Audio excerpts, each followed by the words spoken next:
परम पूज्य गुरुदेव परम वंदनीय माता जी सूक्ष्म रूप से विद्यमान है, नमन करता हूँ। मानव मात्र को प्रणाम करता हूँ। दोस्तों, आदि शक्ति माँ गायत्री प्राणों की देवी, जो 84 लाख प्रकार के जीव जंतु वृक्ष वनस्पतियों में प्राण रूप से विद्यमान हैं और बिजली की भांति है, जो आँखों से दिखाई नहीं देती है, और उस सत्ता को नमन है। दोस्तों, परम पूज्य गुरुदेव ने आज के इस कलयुग में उस आदि शक्ति माँ गायत्री, जो धरती पर सबसे प्रथम आगमन पुकार जब हुई, तो धरती पर प्रथम शक्ति के रूप में आदि शक्ति माँ गायत्री प्रकट हुई। विश्वामित्र जी ने दर्शन किए।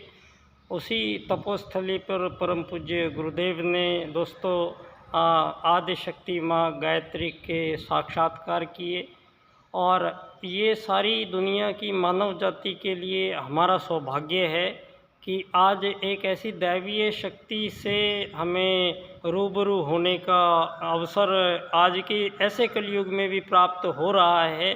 तो निश्चित ही परम पूज्य गुरुदेव का दोस्तों जो युग परिवर्तन का दौर चल रहा है, और जो युग निर्माण के योजना के अंतर्गत मानवीय परिप्रेक्ष्य में विशेषतः आज बहुत प्रयास करने की ज़रूरत पड़ेगी। दोस्तों, आज विश्व पर्यावरण संरक्षण दिवस है। इस पर भी मैं आप सब लोगों को कुछ शुभकामनाएं तो दे नहीं सकते हैं, क्योंकि दोस्तों शुभकामनाएं इसलिए कि धरती पर जो सारी मानव जाति आज जी रही है वो राजनीति से प्रभावित है, और राजनीति जो चल रही है वो है दोस्तों धन आधारित जीवन पद्धति का निर्माण जो हुआ है धरती पर।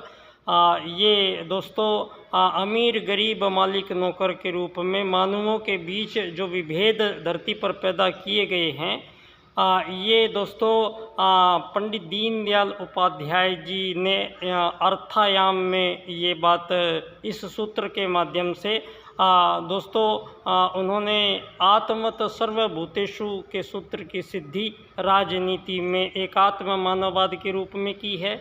और अर्थायाम में दीनदयाल जी ने स्पष्ट किया है कि हमारे वेदों में जो अर्थ का मतलब है दोस्तों, अर्थ का आशय कोई धन रुपया पैसा सोना चांदी से मतलब नहीं है। अर्थ का मतलब है मानव जाति जो सारी धरती पर जाएगी, वो अपनी अपनी एक यात्रा में एक आत्मा जाएगी, और वहाँ पर 84 लाख प्रकार के जीव शरीर जो प्राप्त होंगे, उनमें से किसी भी शरीर में जो रूबरू है वो एक समान आत्मा है। तो ये बात मानव को प्रथम मानव आगमन काल में ही यहाँ पर समझा दी गई थी। दोस्तों, इसीलिए आज हम जो कलयुग और विभिन्न माध्यमों से मैकालेवाद और डार्विन और चार्ल्सवाद और न जाने कितने इन लोगों ने पश्चिम ने कुछ ऐसे सूत्रों को यहाँ घड़ दिया गया है, और उन सूत्रों से आधे अधूरे मानवों को धरती पर जीवन जीने को विवशित होना पड़ रहा है। तो दोस्तों, अब इस धरती पर एक साक्षात जब परम पूज्य गुरुदेव हमारे बीच में आगे मशाल लेकर चल रहे हैं, तो दोस्तों निश्चित तौर पर ये मानिएगा कि युग परिवर्तन से कम में कुछ होने वाला नहीं है।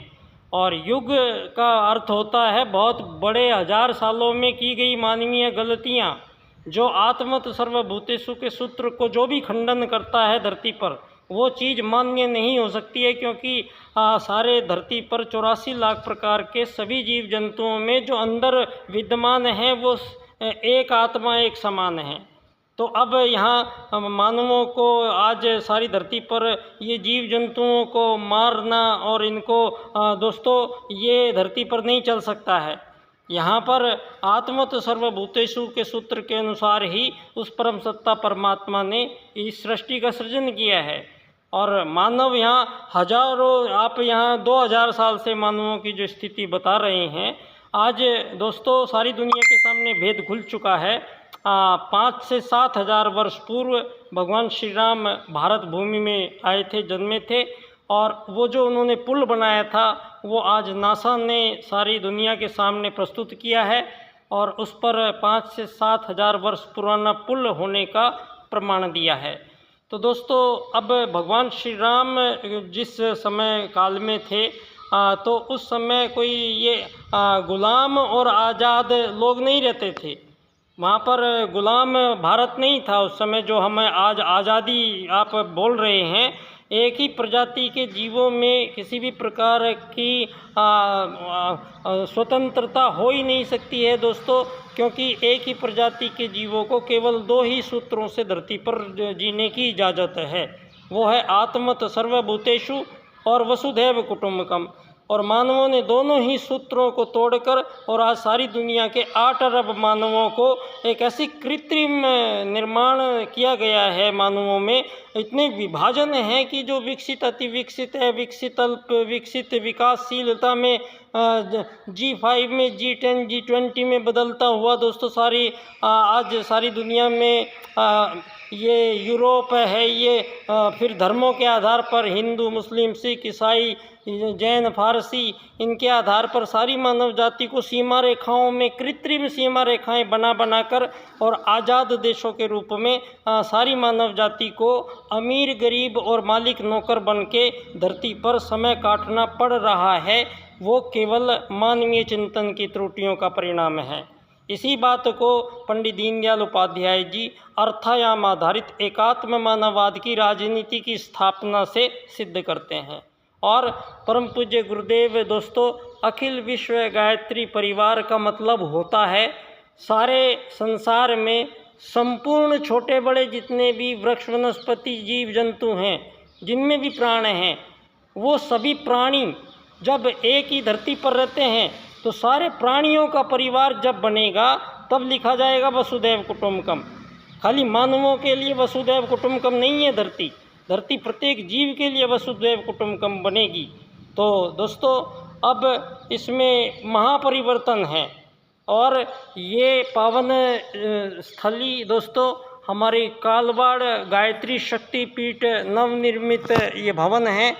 और हमारा सौभाग्य है कि यहाँ 30 सितंबर को आदरणीय चिन्मय पंड्या जी यहाँ मूर्ति अनावरण में प्रतिष्ठित करेंगे आदि शक्ति माँ गायत्री को। ये हमारा सौभाग्य रहेगा।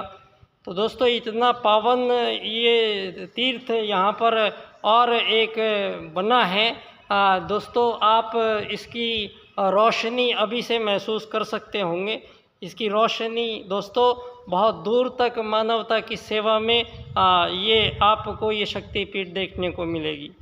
और आज मेरा जन्म दिवस है, तो अगर जन्म दिवस को ही मानना है तो वो मरना है ये याद दिलाने के लिए जन्मदिन मैं मनाता हूँ।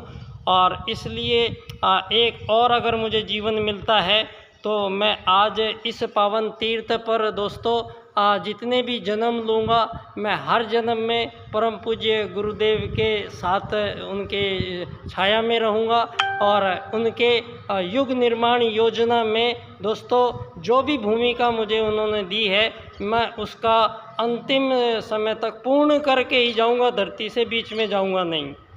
ये मैं गुरुजी को आश्वस्त करता हूँ कि दोस्तों जो आज से 27 साल पहले जो पूज्य गुरुदेव और मेरे बीच में जो समझौता हुआ है, उसके अनुसार आज तक मैं अपने निश्चित स्थान पर पहुंच गया हूं।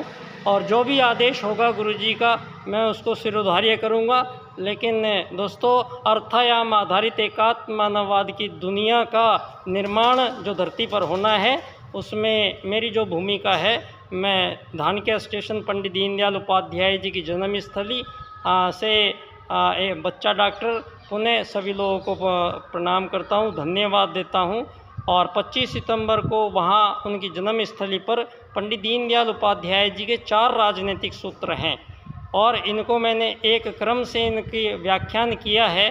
दोस्तों, आर्थिक लोकतंत्र द्वारा अर्थायाम आधारित एकात्म मानववाद की स्थापना से अंत्योदय की प्राप्ति होगी।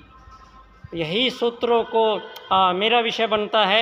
एकात्म मानववाद से समग्र व संपूर्ण वैश्वीकरणवाद, टोटल एंड कंप्लीट ग्लोबलाइजेशन। और इसी बात को हमारे वेद कहते हैं, आत्मत सर्वभूतेषु और वसुधैव कुटुंबकम का मिलान करना पड़ेगा।